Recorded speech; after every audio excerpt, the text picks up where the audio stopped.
Hi అండి. అందరికీ నమస్తే. Welcome to Giri garden. ఈరోజు వీడియో ఏంటంటే అండి, మనకి ఫెర్మెంటేషన్ జ్యూస్ ఉంది కదండి, బనానా. అది ఇప్పుడు చామంతి మొక్కలకి, అలాగే కనకాంబరాలు, గులాబీలకు, మందారాలకు ఇస్తున్నాను. పూలు బాగా పూస్తాయండి. ఈ ఫెర్మెంటేషన్ జ్యూస్ మనం కనీసం నెలకొకసారైనా పోయాలండి పూల మొక్కలకి. అది ఇవాళ చామంతులు మొగ్గలు వస్తున్నాయి. పొటాషియం అవసరం కదా, బనానాలో ఎక్కువ పొటాషియం ఉంటది కదండి, అందువల్ల ఇప్పుడు మొక్కలకి పోయాలండి. చామంతులు పోస్తే మనకి పువ్వులు బాగా పూస్తాయండి. ఇవాళ పోస్తున్నాను చూడండి.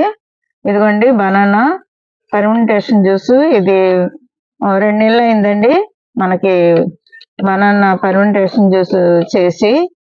ఇది ఇలా ఉందండి, చూసారా, బాగా తయారైంది. ఇలాంటప్పుడు మనం మొక్కలకి